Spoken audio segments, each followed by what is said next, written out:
so excited. I finally feel like a human again after 2 weeks of, I won't go into detail, but it's been a rough couple 2 weeks. So, couple 2 weeks. What am I even saying? I don't even know. Anyways, I'm back on my bedroom floor with something I've been waiting to do for a while, and that is make another video about a classic. We'll be discussing Little Women today by Louisa May Alcott. So my thought with this is I'm going to do 2 videos. So this will be video 1, and then later on in the month I will do a second video about Little Women. And I did not plan this, but I started reading Little Women in March. And that's the name, that's their last name, the March Sisters. So it's like spending March with the Marches. So yeah, it's funny. Anyways, I have finished part 1.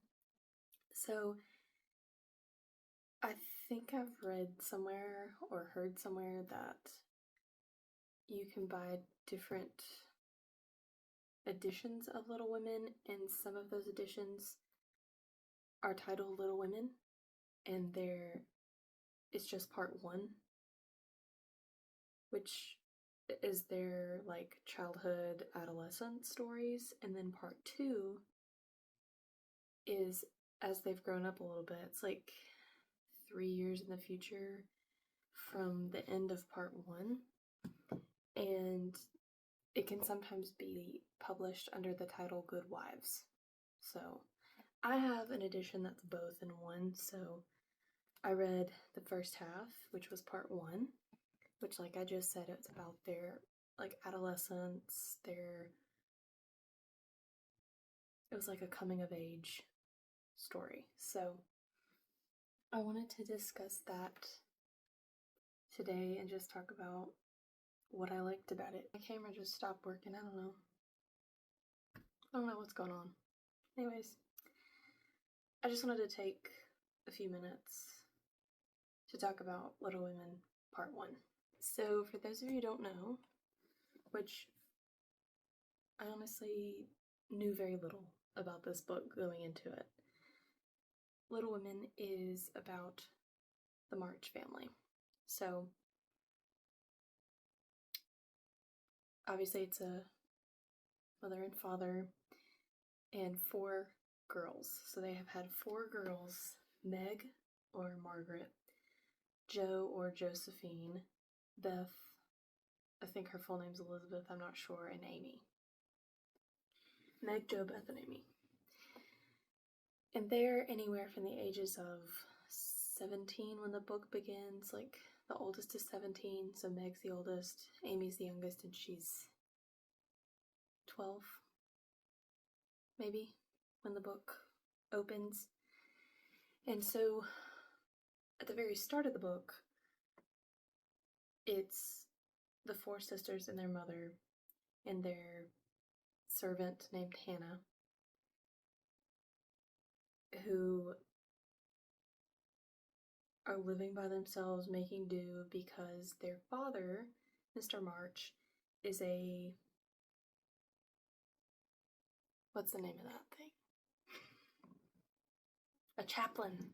Their father is a chaplain in the Union Army, and this is set during the Civil War era. So the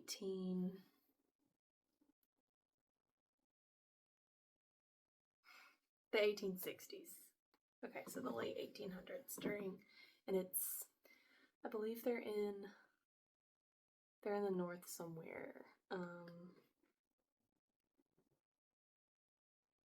You see, I'm terrible at remembering where books are set unless it specifically says it. Concord, Massachusetts. Yep. So their father is gone as a chaplain in the Union Army during the first half of the book. And they are living in what you would call like genteel poverty. So they used to be rich by that society's standards, and now they're no longer rich. So their father lost his fortune because he was trying to be a good person and help somebody out. And it doesn't really go into much detail about why he lost his fortune, but that's just basically all it tells us, is that they were once wealthy, or at least pretty well off. Now they're not as well off, but they live in a decent house. They have a servant, so they're not like poor, because you also see that kind of poverty represented in Little Women with their neighbors, the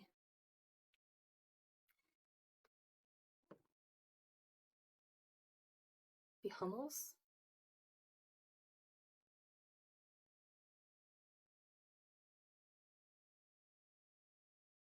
The Hummels, yes. They are a German family that lives close by to them. And at the very beginning of the book, I believe it's chapter 1, it's Christmas time. It may not be chapter 1, but it's very close to the start of the book, because it's Christmas time at the start of the book. And they have this big breakfast planned, and their mom comes home from visiting the Hummels, and she's like, they don't have any food and it's Christmas. Would you girls give up your breakfast for them? So they wrap everything up and they take it to the Hummels and they give them their breakfast, their Christmas breakfast. So you see kind of you still see kind of the class differences. And then there's the Hummels, and then there's the Lawrence family who lives next door to them, and they're wealthy. So it's kind of like you see all three upper, middle, and lower classes represented in this book, which I thought was really well done, and it makes you think about what it would have been like then. And that whole family of women who are by themselves right now because their husband, father, protector, provider is away in the war, are doing their best. All of the older girls have jobs. So Meg and Jo have jobs outside the home. Meg is a governess. Jo is a companion for her aunt, and I believe she gets compensated for that. Beth helps Hannah manage the home, and I don't really know what Amy does. She's the youngest, so she goes to school for a while, and then she focuses on her art and stuff like that. So I'm rambling. I'm sorry. I honestly did not know what to expect going into this book. I knew it was about sisters and their life and all that stuff, but I had no clue.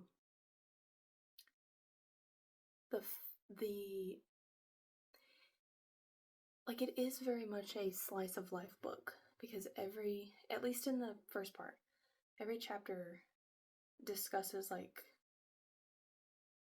a different event in their life, or a different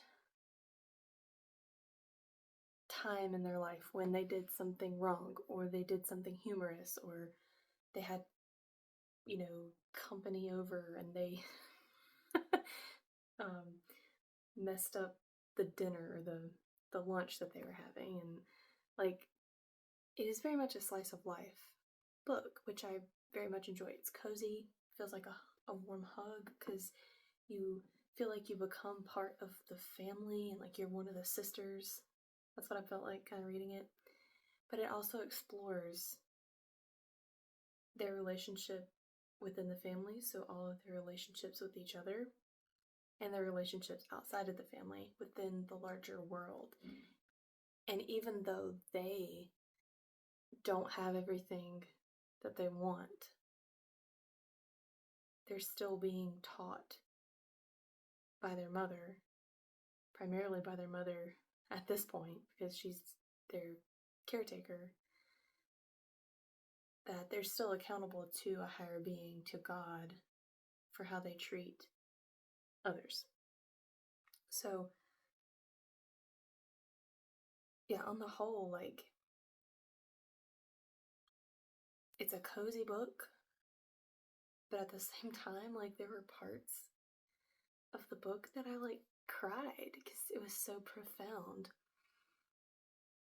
And also, Louisa May Alcott's writing style is very distinct. I've never read a book written quite like this one. I can't explain it, but you just have to read it to understand what I'm saying. But it's very, very unique in the way that she wrote it, and I can see why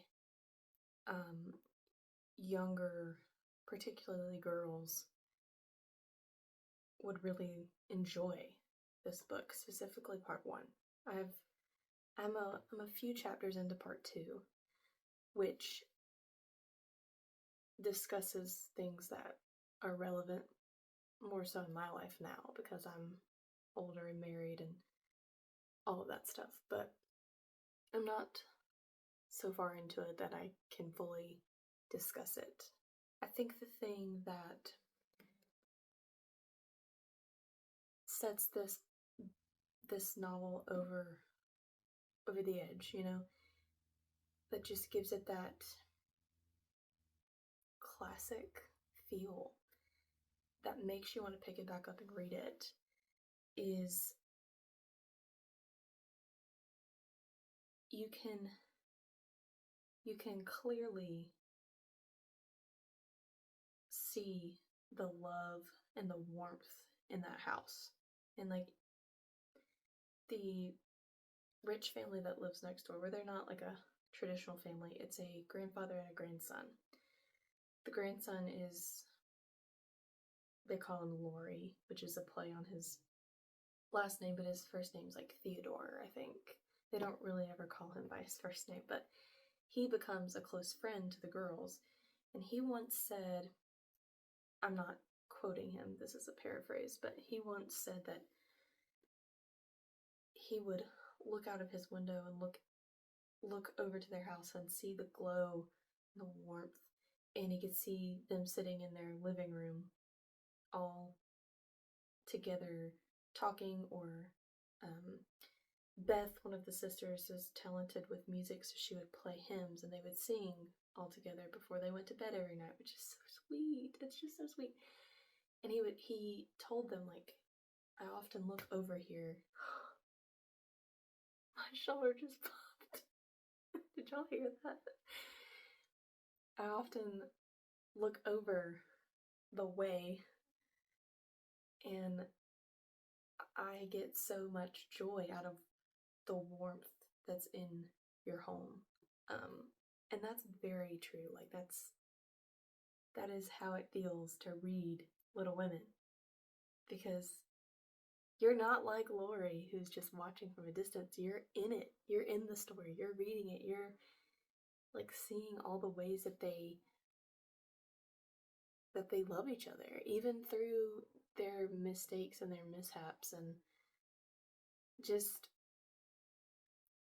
even through like all the sisters' differences in personality and differences in how they think, and sometimes they get into little tussles and little fights over things like siblings do, which I don't have siblings, so reading this was quite comical to me because it's like, is this what it's like to have a sibling close in age, specifically a sister? And I can definitely see that's the case. Like, it feels very genuine and very like Alcott grew up with sisters, which I'm pretty sure she did.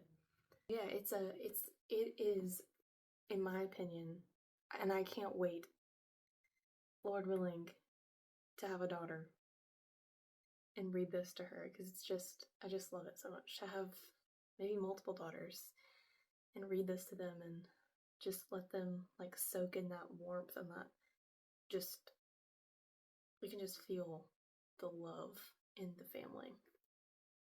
And the love that they have for other people who aren't even related to them. Like the relationship between Joe and Lori, they're really close friends. I love that relationship. The relationship between Beth and Mr. Lawrence, the grandfather to Lori, they have a sweet relationship. So, yeah,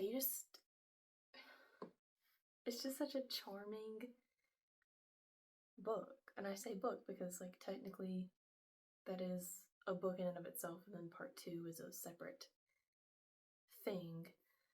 They're sometimes just published together, which I'm glad that they are, because I can't wait to read part 2.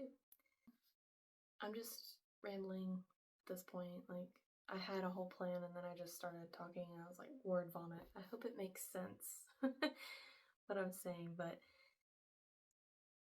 if you've never read Little Women and you're looking for a cozy, warm hug of a book that's not too heavy, but isn't void of faith elements, you know, discussions of class and discussions of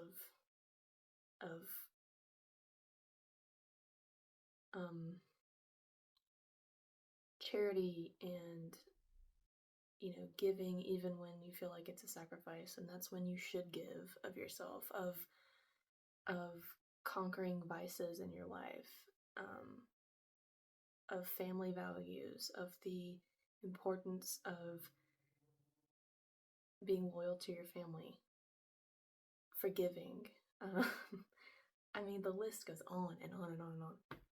The importance of the role of a father, which is crazy because he's not even like in the first half of the book, but his presence is felt throughout, which I thought was really cool. And you know that those girls love their father and cherish him and need him. And something happens in the course of the first half that threatens that relationship with their father. And you see how it impacts all of them. And it's just, like, I think in this world, in this society, we have lost the knowledge and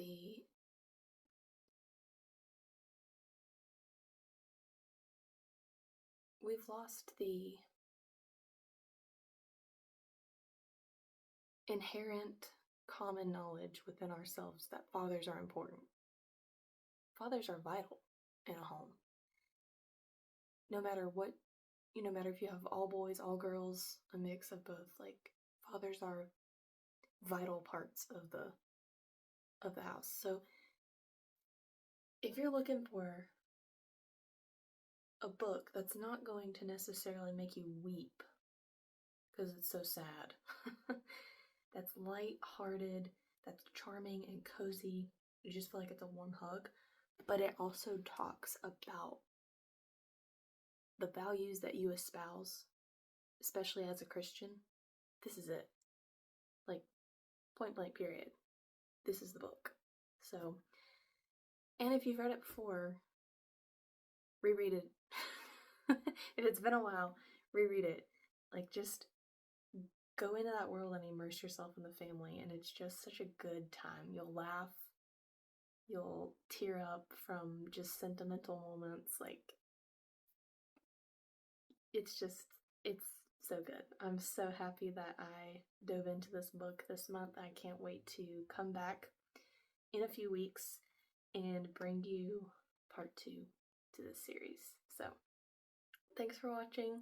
I'll see you in the next one. Bye.